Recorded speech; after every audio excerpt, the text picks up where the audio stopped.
Hello everybody, we've just had our first rain for the last month and I'm standing here in the very refreshingly moist garden, and I wanted to take this opportunity to talk to you a bit about how we maintain our green spaces or lawns.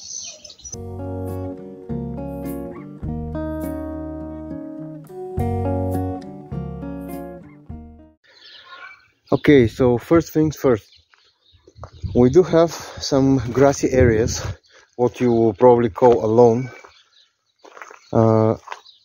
in our yard, but most of the pieces, they have certain use. This here, for example, is where we pitch our trampoline and the small kiddie pool, and this is where the kids pitch their tent in summer because it's shady from the neighbor's house and the big trees, the mulberry and the ash tree here, they provide welcome shade for the campers. And in this part, this is our water treatment system, aerobic water treatment, so you can't really plant water trees here, and we use this spot for our garden swing and some flowers and herbs. And down here, a few of the social places, as we call them. This is one of our tables where we have guests, and the kids' playground where most of the kids from the village, from our small area, gather.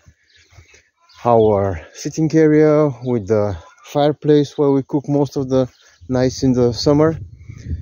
And then down here is the vegetable garden, the fence line with the outdoor sink, and down there is the forest. And here is our orchard, our small orchard. And you can see all of those areas have been mowed, and some of them will require additional trimming where the lawnmower was not able to get into. And this bigger space here with the retaining wall and the honeyberry bushes, this is designated for the future to host our little hen house and maybe a small greenhouse in front of that integrated. So it still looks empty, but for now it's a good place to pitch your picnic blanket or just throw a ball. So most of that will be occupied by a little structure for the hens, and this is the grassy area which will be left with. An important point here is that the vegetation in our meadow, as we prefer to call it, is not modified much by us in time. Maybe some clover was scattered here by the kids in the last 5 years, but most of the plants were growing here originally. So I'll try to find some photos to include here, but in summer I mow just a single strip here, or trim a strip with a weed whacker, so we can move through the area. And this grassy area in the orchard is easily waist high plants, grasses, forbs, lots of flowering herbs, and it's a nice place to be. It provides ecosystem services, pollinators, attraction, biodiversity. We have a list of about 60 plants which I have compiled in the years from that space. And mowing this orchard and our other grassy areas basically selects for the plants which tolerate mowing nicely. So we don't seed any specific long grass, we don't seed any grass mixes, we don't fertilize any of those spots, we don't water ever any of those grassy areas. and we don't use any of the specialized machinery such as those aerators and verticulators. We don't seed manure, we don't add any granulated products which I know are used in those. We don't amend for soil pH, and basically just let the whole thing grow wild and trim and mow as soon as the grass reaches certain height, which makes it uncomfortable to sit in or walk or play. And those are the two tools which we use to maintain the green areas. This is the cheapest weed whacker or trimmer, as we call it here, and we could buy. It's from Lidl, and it's 4 or 5 years old. It's falling apart, but it's working great. And this is a second-hand lawn mower imported from, I don't know, somewhere in Europe, but we got this cheaply, splitting the price in two, and it has a powerful 4 horsepower engine, so it can manage nicely with the sloping large area which we have to mow. And my friend with which we split the cost of the lawnmower, he also has quite a big area to mow, so it's a good investment all in all. But prior to using those two tools, I had them covered with a plastic because of the rain we had. Prior to those tools, we used just two things. The first was a manual scythe, which my wife used for maybe a couple of years to just remove some of the grasses which were easily taller than us, so easily 1.50 m and 1.70 m tall grass, so we can enter our property. That was back when we didn't have the garden or the house or anything. It was just a meadow. And the other tool which we used was our neighbor's white horse, who lived here in our property for maybe, I'd say, 2 summers, and kept the grass relatively short and well manured. So usually when I'm trimming, which was for the last 4 years before we got the lawnmower, I was just leaving the grass scattered everywhere around, so it was used to improve, so to speak, the already growing vegetation. It was not gathered and used in any other way, but I always wanted to use some of the grasses occasionally for mulching our fruit bushes, our trees, and maybe even in our garden. An important point to be made is that in standard long growing situations where we have specific grass mix and specific requirements, it's never a good idea to leave the clippings scattered, because those are perceived as a problem. You can have some mold and fungus develop due to them, and it will also hinder the growth of the very fine and very tender grass mixes usually. So not collecting the trimmings is very rarely seen, but the problem of that, of course, is that you're constantly removing biomass and removing nutrients from the soil on which your grass grows. So you constantly have to amend using chemical fertilizers, and also the grass is not very good at reproducing, so you get some bare spots, some bald patches. All of that contributes to high input, high maintenance grassy areas, which, if you let them grow wild, you don't mow them or anything, they just get worse with time. While our system works the opposite way. It requires no input of any kind, and if we stop trimming it, stop mowing it, it will just grow better and better with time. We'll get 20 species of flowering of wild flowers and lots of flowering grasses, it will reproduce and grow stronger and bigger, and probably have even bigger diversity with time, because regular trimming and mowing limits some of the species which require more time to grow and settle. So when thinking about the green grassy areas, the lawn, so to speak, around your yard and your small scale permaculture project, it's always best to think in terms of resilience, regeneration, and things that even left on their own, they get better in time. In our situation, it will be detrimental to the overall health of the lawn to constantly collect the clippings. We depend on those clippings to circulate the carbon and the nutrients which are taken away while trimming or mowing. Another interesting point is the actual use of the grass clippings.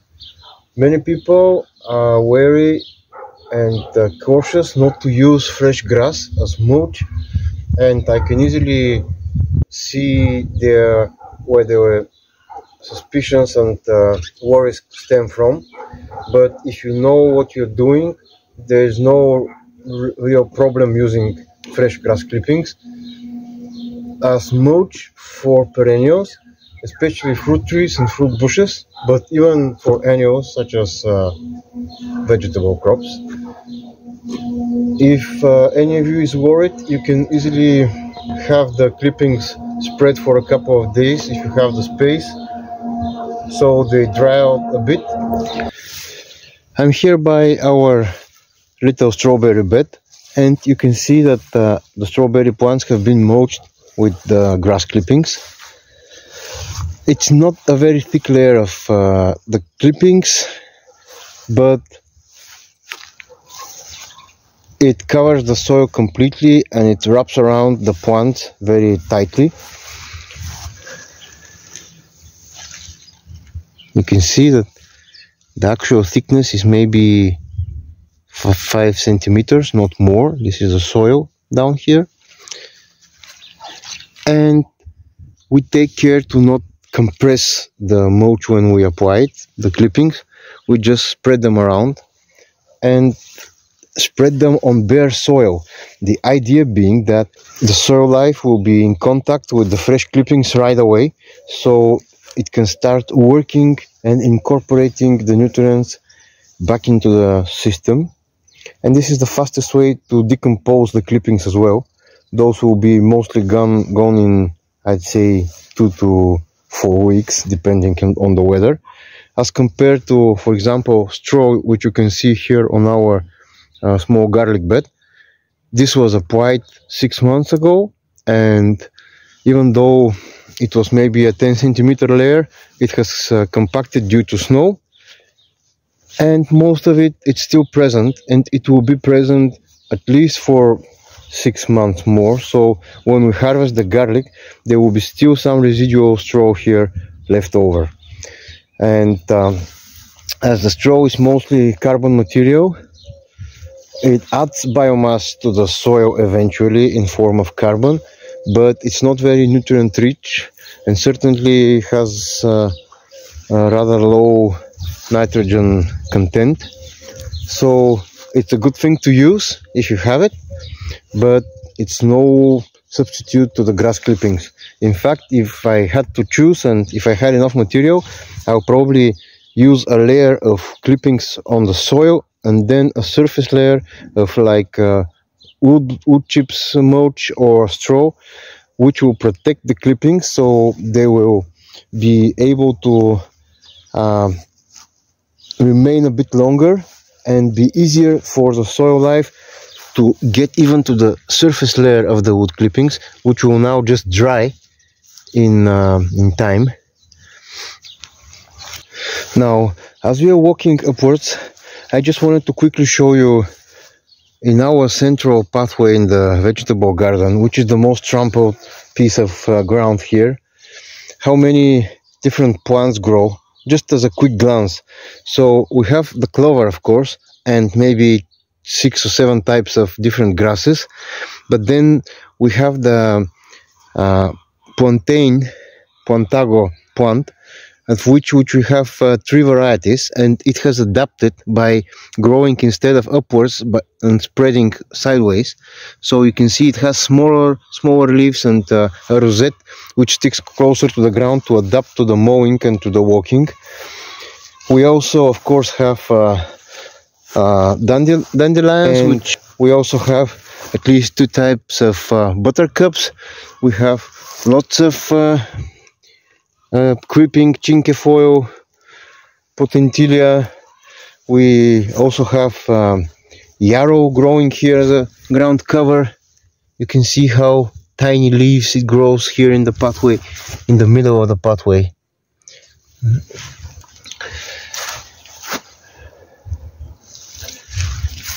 And then, of course, we have some daisies. We have some oregano creeping here from the side. And this is what the sideways paths between the beds look before I have streamed them or mowed them. I have deliberately left this one unstreamed this spring, just as an experiment and to demonstrate. You can see that this grass is easily over 1 meter tall. It has lots of flowers here growing.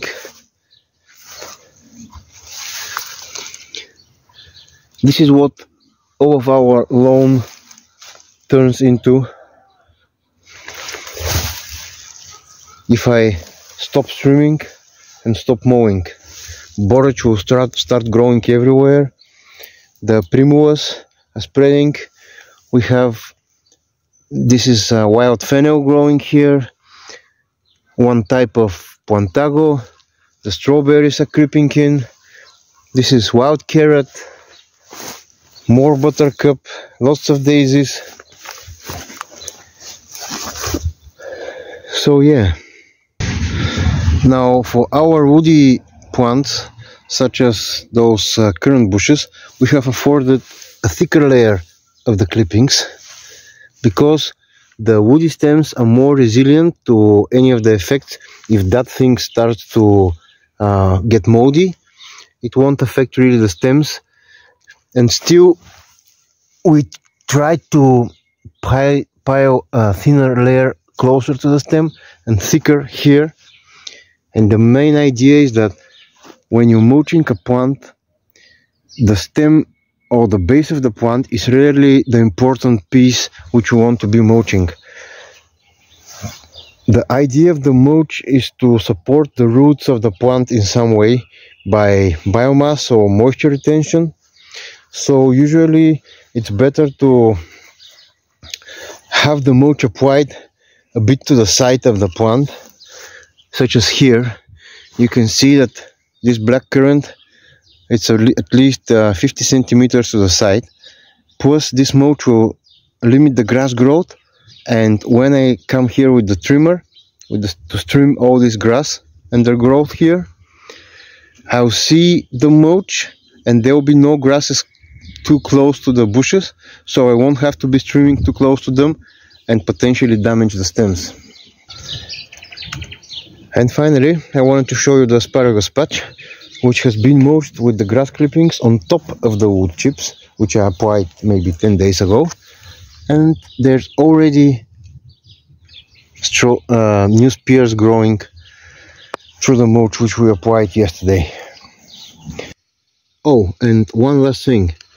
In case you're mulching annual vegetables, such as our tomatoes here, which you probably won't be seeing nicely because they're green on a green background, what you do is you shape the fresh cut clippings in a type of a well, like a small crater, and you don't get them touching the stems too much of the tomatoes or cucumbers or whatever plant you're growing. And that is perfectly safe and try and test it in our garden for several years in a row. So to quickly recap today's video, Avoid buying expensive grass mixes and avoid seeding your green areas if possible. Use the natural vegetation. If you want to seed something, make sure that it's native and can grow without any fertilization and without any irrigation, and is suited for heavy use, trampling and mowing. In case you are using a trimmer, don't bother gathering the off cuttings. It requires too much labor to be worth it. But if you decide to mow and collect the clippings with a lawnmower, try to collect not more than 20% of all the times in which you are mowing the lawn. This way you will ensure that the clippings which remain in the 80% of the time are enough to keep the health of the lawn increasing in time, and also always leave some wild areas which you never trim or you never mow, in order to replenish the seed bank and to give chance to species which require more time to settle. And that's all for today, folks. I'm going indoors now because it's starting to rain again, which is great when you've had such a dry spring such as ours. I know that some of you had a very wet time, very wet couple of months, but we've had the opposite, so I'm very happy for every bit of rain which we can get.